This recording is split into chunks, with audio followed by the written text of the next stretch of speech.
پھر اس نے ایک ایسا انگارہ برسایا کہ ادبی دنیا میں ایک تہلکہ مچ گیا جب وہ اپنے محبوب سے یوں مخاطب ہوا کہ تاج تیرے لیے ایک مظہر الفت ہی سہی، تاج تیرے لیے ایک مظہر الفت ہی سہی، تجھ کو اس وادی رنگین سے عقیدت ہی سہی، میری محبوب کہیں اور ملا کر مجھ سے۔ تاج تیرے لیے ایک مظہر الفت ہی سہی، تجھ کو اس وادی رنگین سے عقیدت ہی سہی، میری محبوب کہیں اور ملا کر مجھ سے۔ بزم شاہی میں غریبوں کا گزر کیا معنی، بزم شاہی میں غریبوں کا گزر کیا معنی، سبت جس راہ پہ ہوں سطوت شاہی کے نشاں، اس پہ الفت بھری روحوں کا گزر کیا معنی، سبت جس راہ پہ ہوں سطوت شاہی کے نشاں، اس پہ الفت بھری روحوں کا گزر کیا معنی، میری محبوب پس پردہ تشہیر وفا، تو نے سطوت کے نشانوں کو تو دیکھا ہوتا،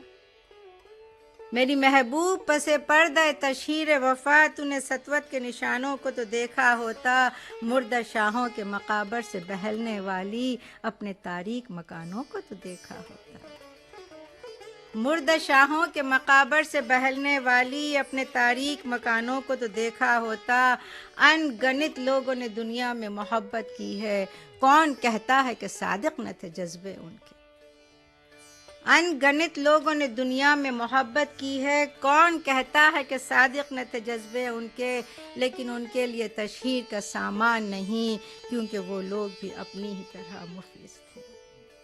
یہ عمارات و مقابر، یہ فصیلیں، یہ حصار، مطلق الحکم شہنشاہوں کی عظمت کے ستون، سینہ دہر کے ناسور ہیں، کہنا ناسور، جذب ہیں ان میں تیرے اور میرے اجداد کا خون، میری محبوب انہیں بھی تو محبت ہوگی، میری محبوب انہیں بھی تو محبت ہوگی، جن کی ثنائی نے بخشی ہے اسے شکل جمیل، ان کے پیاروں کے مقابر رہے بے نام و نمود، ان پہ جلائی نہ کسی نے قندیل، ان کے پیاروں کے مقابر رہے بے نام و نمود، ان پہ جلائی نہ کسی نے قندیل، یہ چمنزار، یہ جمنا کا کنارہ، یہ منقش و در و دیوار، یہ محراب، یہ طاق، ایک شہنشاہ نے دولت کا سہارا لے کر ہم غریبوں کی محبت کا اڑایا ہے مذاق، میری محبوب کہیں اور ملا کر مجھ سے۔